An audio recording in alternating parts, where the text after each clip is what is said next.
আসসালামাইকুম গাইস, সবাই কেমন আছেন? আমরা আলহামদুলিল্লাহ আপনাদের দোয়ায় ভালো আছি। তা আজকে শীতের মৌসুমে ফার্স্ট পিঠা বানাতে বসেছি। এই যে আলু আর ফুলকপি ভাজি দিয়ে এই যে আটা এখানে ম্যারিনেট করে রেখে দিয়েছিলাম, ঠিক আছে, মানে ময়াম করে, সরি ম্যারিনেট না, ময়াম করে রেখে দিয়েছিলাম। এই যে বেলুন পিঠা নিয়েছি, শুকনো আটা নিয়েছি, তা আপনাদের সঙ্গে শেয়ার করব, ঠিক আছে। তো বিসমিল্লাহ বলে শুরু করি, আপনারা পাশেই থাকেন। গো। তো এই যে আমি শুরু করে দিয়েছি পিঠা বানানোর জন্য। শীত আসলেই আমার বাসায় প্রথমে ভাজির পিঠা হয়, তারপরে মিষ্টি কিছু পিঠা হয়, ঠিক আছে। এই শুরু হলো, ধরেন শীত না যাওয়া পর্যন্ত চলবে। বিসমিল্লাহ। আমি সবাইকে খাওয়াতে ভালোবাসি, আমার আর্থিক অবস্থা যেমনই থাক না কেন আমি সবাইকে মিলে জুলে নিয়ে খাইতে খুব ভালোবাসি। তা আজকে হচ্ছে আমার বাসায় আমার পুচুটা আসবে, এমন পুচু, ঠিক আছে। তো ও আসবে, ওর আমার কিন্তু ঝাল খুব পছন্দ, মিষ্টিও খুব পছন্দ, ও সবই পছন্দ করে। তো ভাবলাম যে আসবে যখন, শীত তো পড়েই গেল, ঠান্ডা, তো কেননা একটু পিঠা বানিয়ে খাওয়াই। কারণ আমি অসুস্থ থাকছি, এই যে মাজায় বেল্ট পরে আছে, কিন্তু অলরেডি আমার প্রচণ্ড পেন হচ্ছে। আর বাসার পরিস্থিতিটা এখন সেরকম না, ধরেন যে ডাক্তারের কাছে যাব, কারণ আমি আমার পায়ের ট্রিটমেন্টটা ঠিক মতো করতে পারিনি আমাদের পারিবারিক আর্থিক অবস্থা খারাপের জন্য। তো সবাই দোয়া করবেন যেন আমরা বিপদের মুখ থেকে উঠে দাঁড়াতে পারি। আর কিছু কথা আপনাদের সঙ্গে শেয়ার করছি, ঠিক আছে। আমরা মানে এমনই একটা বিপদের গর্তের ভিতরে পড়ে আছি, বেশ কিছু ঋণের ভিতরে আছি, মানে কবে যে দিয়ে সেটা পরিশোধ করতে পারবো, সেদিন হয়তো বা ভালোভাবে একটু ঘুমোতে পারবো, নিঃশ্বাস নিতে পারবো। তো কিভাবে বুঝিয়ে বলবো আপনাদেরকে, ভাষা পাচ্ছি না। মানুষ পরিস্থিতির শিকার, কিন্তু কিছু কিছু মানুষ আছে ভাবে কি যে আমরা বাসায় টাকা লুকিয়ে রেখে হয়তো বা টাকা দেই না, ঠিক আছে। তো অন্তত পক্ষে উপরে আল্লাহ আছে, নিচে আমরা আছি, কাজ করব। তো না, তোমাকে করতে হবে না, না এগুলো তোমাকে করতে হবে না। তো উপরে আল্লাহ আছে, দেখছেন, ঠিক আছে, সে দেখছে। যদি মিথ্যা বলে থাকি তো তার প্রতিবাদ অবশ্যই আল্লাহ করবে।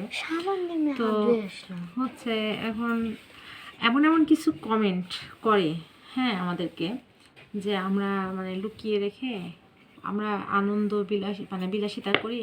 কেউ কি দেখতে আসে যে আমার বাসায় আমার কি সমস্যা চলছে, যে আমি বিলাসিতা করছি না কি করছি। আমি যদি একটু ভালো করি, ভালো খাই, তো বলে কি আমার টাকা শোধ করতে পারে না, আবার হচ্ছে ভালো খায় ভালো পড়ে, ঠিক আছে। মানুষের ইচ্ছা হয় না। আর আমার বাসা থেকে আমার বাসায় ধরেন যথেষ্ট পরিমাণ সাপোর্ট করে, তো যার জন্যই ধরেন আমি চলতে পারি, ঠিক আছে, আমার সংসারটা চলছে। আমার ট্রিটমেন্টটাও কিন্তু সম্পূর্ণ আমার বাবা করেছে।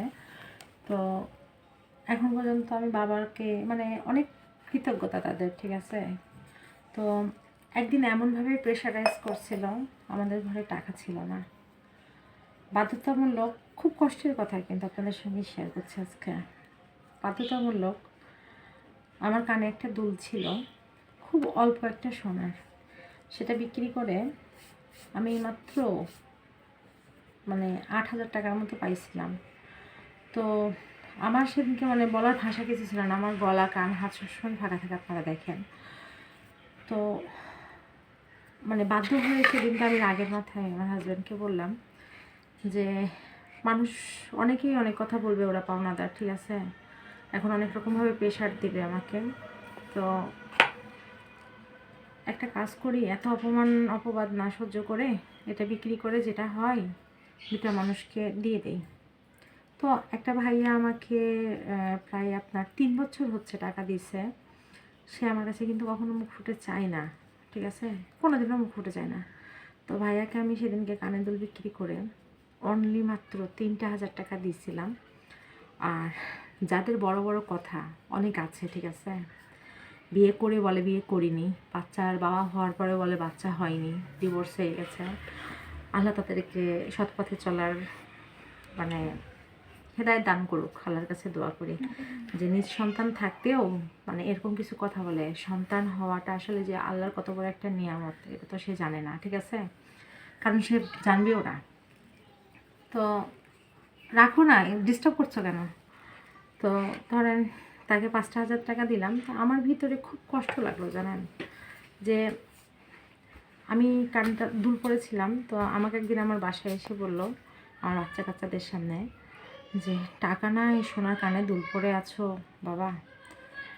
তো আমি তখনই টার্গেট করেছিলাম যে আমার এই জিনিসটার বেশি দিন টিকবে না, কারণ আমার যে জিনিসের উপরে মানুষের কুনজর লাগে না সেই জিনিসটা টিকে না। তো আমার এই সংসারের পিছনে আমি অনেক কিছুই ব্যর্থ দিয়ে দিয়েছি, ঠিক আছে, আমার হাজব্যান্ডকে বাঁচানোর জন্য বলেন, আবার আদার্স অনেক কিছুই, ঠিক আছে।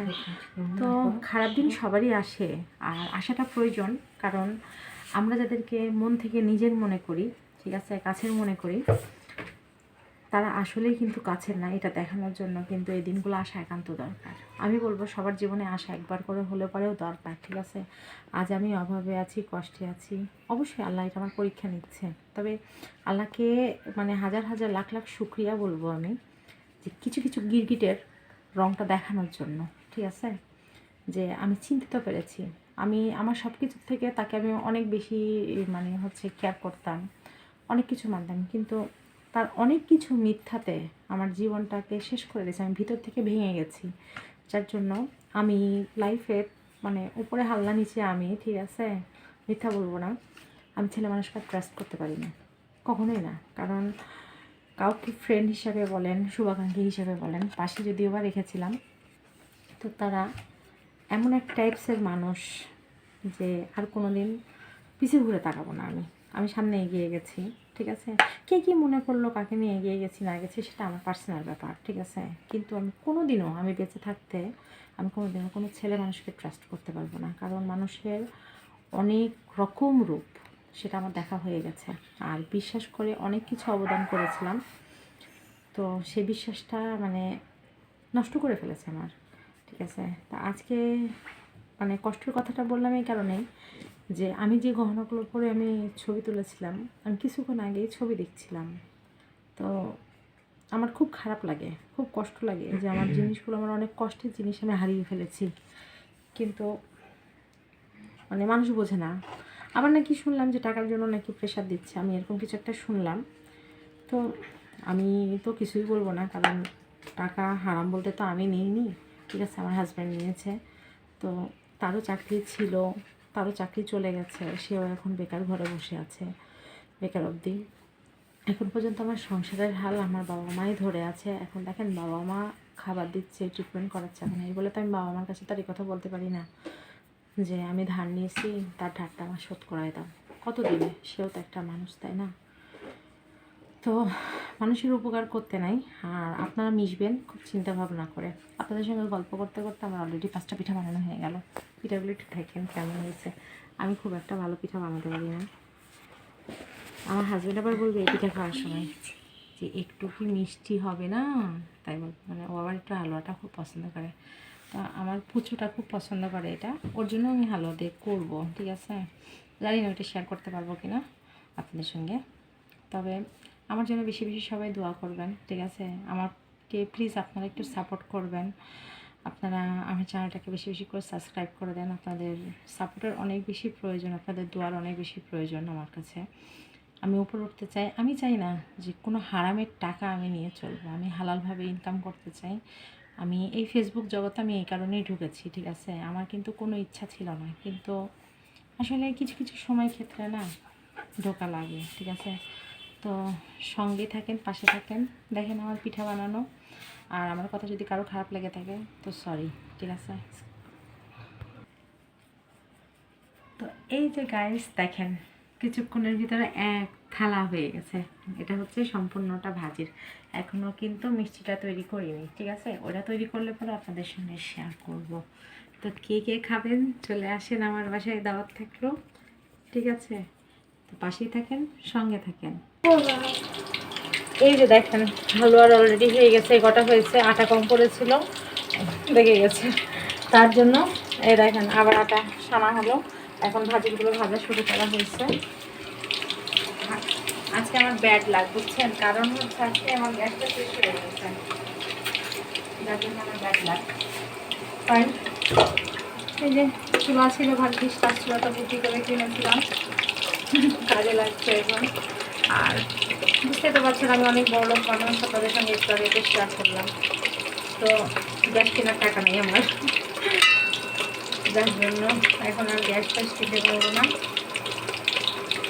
যাক, সেভাবে কতদিন যাই, আল্লাহ কতদিন আর পরীক্ষা নেবে দেখা যাক, সব কিছু আল্লাহর ইচ্ছা, এটাই আলহামদুলিল্লাহ, আল্লাহর কাছে হাজার হাজার শুকরিয়া।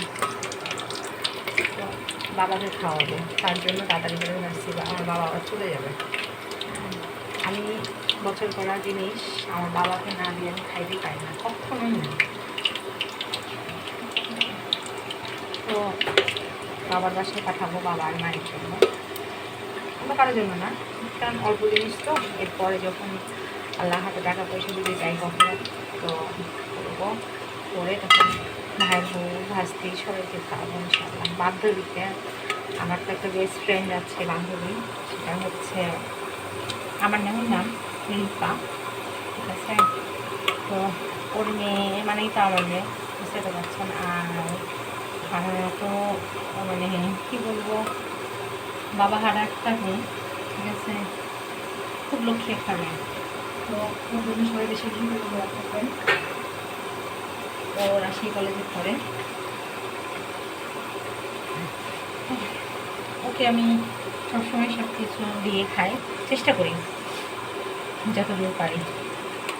এবার ইচ্ছে আছে অনেক কিছুই দেয়, কিন্তু জানি না পারবো কিনা। আল্লাহ তার আগে যদি আপনার ভাইয়াদের একটা কোনো চাকরির ব্যবস্থা করে, তো আমার ইচ্ছা আছে আগে ধারগুলো কমপ্লিট করবো, করে তারপরে একটা কিছু মানে করার উদ্যোগ নিয়েছি আমি, ঠিক আছে। আর কি এটা হোক, তারপরে আপনাদের সঙ্গে আবার শেয়ার করবো। এই যে গাইস, ফাইনাল দুটা পিঠালো, এটা মিষ্টি আর এটা ঝাল মানে ভাজি, আর এটা হালুয়ার, ঠিক আছে। তো আজকের ভিডিওটা অনেক বড় হয়েছে, কেউ কিছু মনে নিয়েন না। আমি আসলে কাউকে খারাপ কোনো উদ্দেশ্য করে কোনো কথা বলিনি, তারপরে যদি আমার মানে কোনো কথায় যদি আপনাদের কষ্ট পেয়ে থাকে, তো আগে থেকেই সরি বলে নিচ্ছি, মাপ চেয়ে নিলাম। তো সবাই ভালো থাকবেন, সুস্থ থাকবেন, আমাদের জন্য বেশি বেশি করে দোয়া করবেন, আমাদের চ্যানেলটাকে সাবস্ক্রাইব করে দেবেন আর ফলো দিবেন, আর পাশে থাকবেন সবসময়, ঠিক আছে। তো ভালো থাকেন সবাই, আসসালামু আলাইকুম, আল্লাহ হাফেজ।